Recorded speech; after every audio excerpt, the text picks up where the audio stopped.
اچھا یہ بتائیے، کیونکہ ہم ریلیشن شپس پہ بات کر رہے ہیں، رشتہ داروں پہ بات کر رہے ہیں، رشتوں پہ بات کر رہے ہیں، تو ایک عورت جو ایک مرد کو 4 عورتیں جو ہے وہ جہنم میں لے کے جائیں گی، یہ مستند بات ہے؟ نہیں، یہ کوئی حدیث نہیں ہے، یہ لوگوں نے خود سے کرولری بنائی ہے. اوکے، یہ کرولری یہ بھی بن سکتی ہے کہ ایک مرد 4 عورتوں کو بھی جہنم میں لے کے چلا جائے گا. یہ بھی اس طرح کی بھی کرولری بنائی جا سکتی ہے. یہ تھیوریٹیکل بات ہے، کوئی حدیث میں اپنا جو ہے ہاں جی ہر شخص نے اپنے اعمال کا بوجھ خود اٹھانا ہے. لیکن جو بیسک تربیت ہے جو قرآن میں ہے نا، قُوا أَنفُسَكُمْ وَأَهْلِيكُمْ نَارًا، بچاؤ اپنے آپ کو اور اپنے گھر والوں کو جہنم کی آگ سے. یعنی میری کوشش یہ ہونی چاہیے کہ میرے بیوی بچے وہ جہنم میں جانے سے بچ جائیں. میرے بہن بھائی، میرے ماں باپ، یہ میری رسپانسبلٹی نہیں ہے. میں ان کو صرف دعوت دوں گا، زبردستی نہیں کروں گا. لیکن بیوی بچوں کے ساتھ میں زبردستی بھی کروں گا. بالکل ٹھیک ہے جی. نبی الاسلام نے فرمایا تم میں سے ہر ایک نگہبان ہے اور اس سے اس کی رعیت کے بارے میں پوچھا جائے گا. یہ بخاری مسلم دونوں میں حدیث ہے. پھر نبی الاسلام نے اسے کھولا، فرمایا حکمران اپنی رعایا کے اوپر نگہبان ہے، اس سے پوچھا جائے گا. ایک مرد اپنی عورت اور بچوں کے اوپر نگہبان ہے، اس سے پوچھا جائے گا. ایک بیوی اپنے خاوند کے مال اور اولاد کے اوپر نگہبان ہے، اس کے بارے میں پوچھا جائے گا. ہر بندے کی رسپانسبلٹی ہے. اسلام میں جو خاندان کا ادارہ ہے وہ میاں بیوی اور بچے ہیں.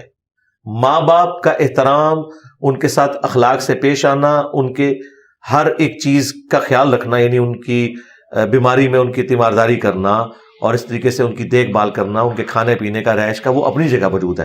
لیکن جو پرائمری رسپانسبلٹی ہے وہ بیوی بچے ہیں آپ کی، اور خاوند اور اس کی اولاد یہ بیوی کے لیے ٹاپ پرائرٹی ہے. تو ان چیزوں کا آپ نے خیال رکھنا ہے، تو ان کے اوپر آپ نے کرنا ہے. وہ تو ابو داؤد میں حدیث ہے، جب بچہ 7 سال کا ہو جائے اسے نماز کا حکم دو، 10 سال کا ہو جائے اور نہ پڑھے تو پھر اسے تھوڑا سا مارو بھی. وحشیوں کی طرح نہیں مارنا، ڈانٹ ڈپٹ والا معاملہ کو کان کھینچ دیا پیار سے.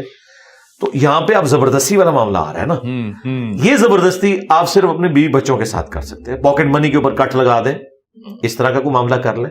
لیکن یہ وحشیوں کی طرح مارنا اور ایک آپے سے باہر ہو جانا، بعض اوقات ایسا ہوتا ہے کہ انسان مڈل ایج میں پہنچ کے کچھ زیادہ مذہبی ہو جاتا ہے. وہ کہتا ہے جی میری بیوی بھی، اس کا بس چلے تو داڑھی بھی بیوی کو رکھوا دے.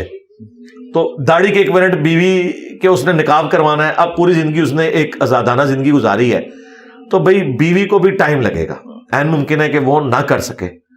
تو یہ سب کچھ اگر شادی سے پہلے کوئی دیندار بندہ ہے، اس سے پھر شادی سے پہلے یہ ریکوائرمنٹ رکھ دینی چاہیے. بالکل. مثلا میں نے شادی سے پہلے یہ ریکوائرمنٹ رکھی تھی کہ میری بیوی برقع کرے گی. شادی سے پہلے وہ صرف چادر لیتی تھی، لیکن میں نے یہ رکھا کہ اگر منظور ہے، یہ نہ ہو کہ ادھر آ کے اس کے اوپر بم پھاڑوں میں. اوکے جی، یہ تو کمٹمنٹ نہیں ہوئی تھی پہلی بات، یہ پہلے کرنی چاہیے. لیکن بعض اوقات مڈل ایج میں پہنچ کے دین کی طرف رجحان ہوا، تو ظاہر ہے کہ اب تو جو ہونا ہے وہ ہو چکا. تو اس میں پھر بیویوں کو ٹائم دیں، کوشش کریں کہ وہ آ جائیں. لیکن اس کو بنیاد نہ بنائیں کہ لڑائی جھگڑا اور طلاق تک نوبت چلی جائے. یہ نہیں ہونا چاہیے.